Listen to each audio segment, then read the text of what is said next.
दोस्तों आज के इस वीडियो में हम बात करेंगे एक से ज़्यादा बैंक में अगर आपकी फिक्स डिपॉजिट है तो उसके अंदर फॉर्म 121 कैसे भर के आपको जमा कराना है। दो एग्जाम्पल लेंगे अपन, यानी कि एक बैंक के अंदर अपनी एफडी है, फिर दूसरे बैंक के अंदर एफडी है। तो दोनों एग्जाम्पल लेके आपको दोनों बैंक में कैसे फॉर्म भर के जमा कराना है डिटेल में समझेंगे इस वीडियो में। नमस्कार दोस्तों, मेरा नाम है राकेश और आप देख रहे हैं बैंकिंग बाबा यूट्यूब चैनल।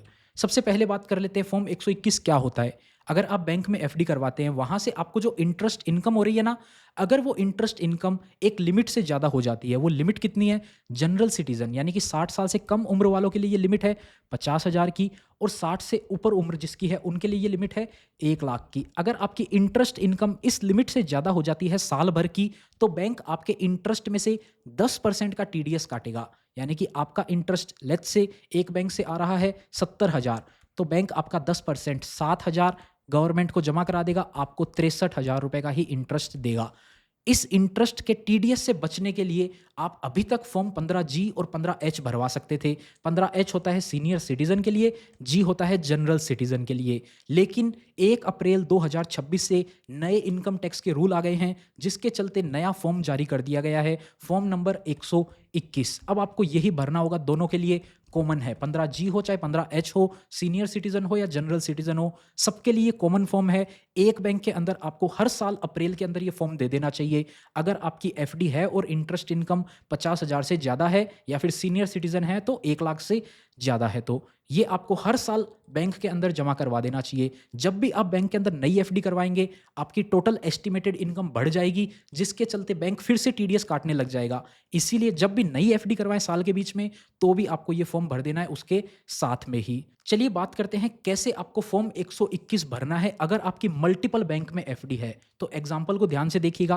पहला अपन एग्जाम्पल लेंगे जहां पर आपकी बैंक में, पहला बैंक है अपना, उसका नाम अपन ले लेते हैं एसबीआई। वहां से आपकी इंटरेस्ट इनकम आ रही है, मान लेते हैं 80,000 रुपए।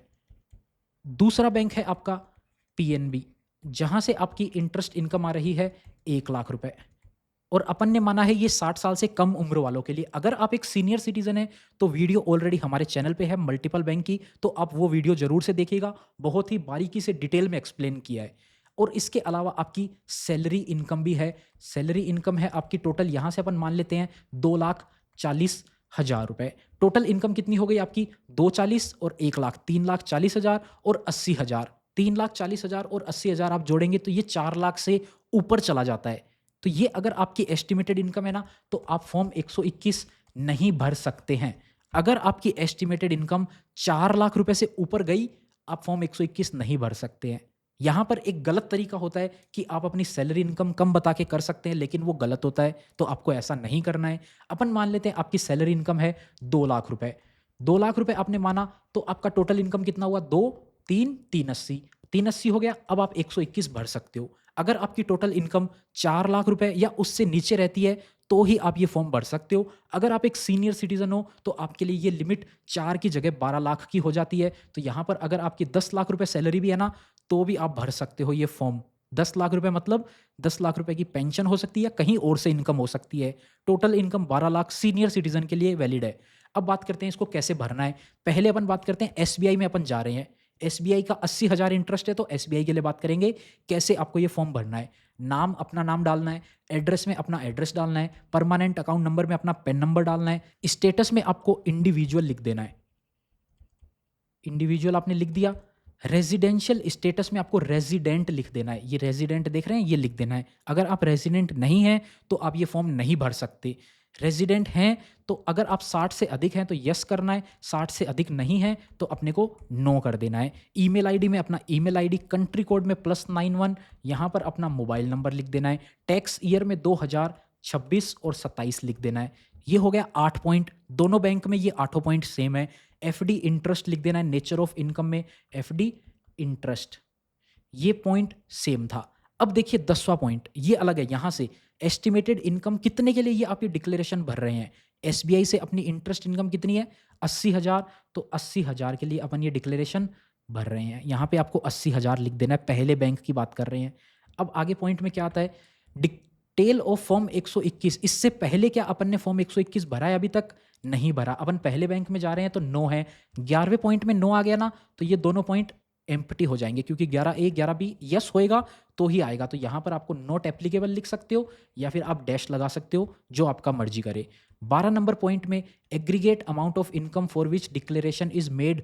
अभी तक आपने टोटल कितने की डिक्लेरेशन भर दी? पहली तो भर रहे हैं अपन, पहली कितने की? 80,000 की। तो यहाँ पर आपको 80,000 लिख देना है। यहाँ पर देखिए कॉलम 10 का और 11 बी का टोटल लिखना है। 11 बी में तो कुछ था ही नहीं, तो 10 का ही टोटल आ जाएगा। Estimated total income for which tax, आपकी इंटरेस्ट इनकम मिलाकर साल भर की टोटल इनकम कितनी है? अभी अपन ने देखा था कितनी है? 2 लाख, 1 लाख और 80,000, 380 है। तो यहाँ पर आप 380 डाल देंगे। टोटल अपनी 380 इनकम है। अगर आपकी ये इनकम 4 लाख से ज़्यादा हो जाएगी तो यहाँ पर आप डालेंगे, बैंक आपका फॉर्म नहीं लेगा। यहाँ पर आपको 4 के नीचे ही रखना है। अगर आप सीनियर सिटीज़न हैं तो 12 के नीचे रखना है। आप ऑनलाइन पोर्टल पे किसी बैंक के ऑनलाइन तरीके से फ़ाइल करने जाएँगे ना, तो आपको लिस्ट में 4 लाख से ऊपर का ऑप्शन मिलेगा ही नहीं। इसके बाद में यहाँ पर आपने पहले कोई आईटीआर फ़ाइल कर रखी है तो उसकी डिटेल दे देनी है। नहीं कर रखी तो एनए नॉट एप्लीकेबल लिख देना है। अगर कर रखी है तो यहाँ पर आपको ईयर लिखना है, 2024-25 की आपने कर रखी है file. Acknowledgement number, ITR file करते हैं तो आपको एक्नॉलेजमेंट नंबर मिलता है 15 डिजिट का, वो लिख देना है। रिटर्न में आपने कितनी इनकम दिखाई थी आपको वो लिख देनी है। नहीं है तो नॉट एप्लीकेबल आप यहाँ पर लिख के छोड़ सकते हैं। ये हो गया कंप्लीट फॉर्म। इसके बाद में आप देखेंगे यहाँ पर आपको अपना नाम देना है, यहाँ पर permanent account number, pan number देना है। इधर आपको टैक्स ईयर के आगे टैक्स ईयर लिख देना है 26-27। यहाँ पर भी आपको टैक्स ईयर के आगे 26-27 लिख देना है और यहाँ पर आपको अपनी प्लेस लिख देनी है। उसके बाद में यहाँ पर आपको तारीख लिख देनी है, यहाँ पर आपको अपना साइन कर देना है और यहाँ पर अपना नाम लिख देना है। कंप्लीट हो गया ये फॉर्म। ये पहले बैंक का फॉर्म था। पहले बैंक में अपन ने देख लिया जितनी इंटरेस्ट इनकम थी वो लिखना है और यहाँ पर टोटल इनकम लिखनी है, यहाँ पर एम्प्टी करना है। ठीक है। अब आइए इसको दूसरे बैंक के तरीके से देखते हैं। अब अपन चले दूसरे बैंक में। दूसरे बैंक में अपनी इनकम कितनी है? पीएनबी से 1 लाख रुपए। तो यहाँ पर आपको क्या डालना है? 80,000 की जगह 1 लाख यहाँ पर आपको डाल देना है। तो अपन इसको चेंज कर देते हैं। ये हो गया 1 लाख रुपए। ठीक है। बस इतना ही चेंज करना था, बाकी तो सब सेम रहेगा।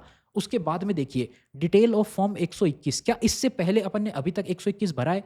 हाँ जी, हम एसबीआई में देख के आए हैं, तो यहाँ पर यस करना है। टोटल नंबर ऑफ फॉर्म, पहले कितने फॉर्म भरे हैं? 1 भर दिया अभी तक जी। एग्रीगेट अमाउंट, अभी तक कितने अमाउंट की इनकम दिखा चुके? पिछले वाले में कितनी भरी थी? 80,000 जी, 80,000 डाल दिया। अब टोटल कितनी हो गई? 80,000 और 1 लाख मिलाकर 1,80,000 जी। 80,000, 11 बी और 10, इन दोनों का टोटल 10 का और 11 बी का टोटल 180 हो गई जी। एस्टिमेटेड टोटल इनकम, पूरे साल भर की टोटल इनकम कितनी है? 380 है, तो वो 380 रहेगा यहाँ पर। तो ये हो गया जी कंप्लीट। इतना ही था। बाकी आपको यहाँ पर वही सेम डिटेल रहनी है, अगले पेज में सेम डिटेल रहनी है। 121 नंबर फॉर्म आपको समझ में आ गया होगा। अब तीसरे बैंक में और है आपकी एफडी, तो यहाँ पर जी तीसरे बैंक में है तो यस करके यहाँ पे 2 लिख देंगे। अब 2 में अपन, एक में 80 दे चुके हैं, दूसरे में 1 दे चुके हैं। 180 अपन दे चुके हैं तो 180 अपन यहाँ डाल देंगे। इसमें कितने की दे रहे हैं? 1 लाख की और दे रहे हैं तो 1 लाख यहाँ डाल देंगे। इस तरीके से आप जितना बढ़ाना चाहें उतना बढ़ा सकते हैं। 1 बैंक, 2 बैंक, 3 बैंक, 4 बैंक, जितने बैंक में आपको देना है ये फॉर्म 121 आप दे सकते हैं। कंडीशन क्या है? टोटल एफडी की इंटरेस्ट और सब कुछ इनकम मिला के आपकी 4 लाख के नीचे होनी चाहिए, जब भी आप ये फॉर्म भर सकते हो। अगर आप आईटीआर फाइल करोगे और सैलरी इनकम आपकी पाई गई कि आपकी इनकम ज़्यादा जा रही थी, तो सरकार आपके ऊपर एक्शन ले सकती है गलत इन्फॉर्मेशन देने के चक्कर में। इस वीडियो में इतना ही था। उम्मीद करते हैं आपको समझ में आ गया होगा। अगर आप एक सीनियर सिटीज़न हैं तो सीनियर सिटीज़न का फॉर्म हमने वीडियो बना रखा है, हमारे चैनल पे आपको मिल जाएगा। एकदम डिटेल में एक्सप्लेन किया है। ये वीडियो थोड़ा फास्ट हो सकता है। सीनियर सिटीज़न के लिए हम जो वीडियो बनाते हैं वो थोड़ा स्लो बनाते हैं, तो आप उसको ज़रूर से चेकआउट कर लीजिएगा। इस वीडियो में इतना ही। उम्मीद करते हैं आपको वीडियो पसंद आई होगी। अगर वीडियो पसंद आई तो वीडियो को लाइक करिए। चैनल पे नए हैं, अभी तक सब्सक्राइब नहीं किया तो ज़रूर से सब्सक्राइब करिए। मिलते हैं आपसे फिर किसी नए और इंटरेस्टिंग वीडियो में। तब तक के लिए अपना ख्याल रखिएगा।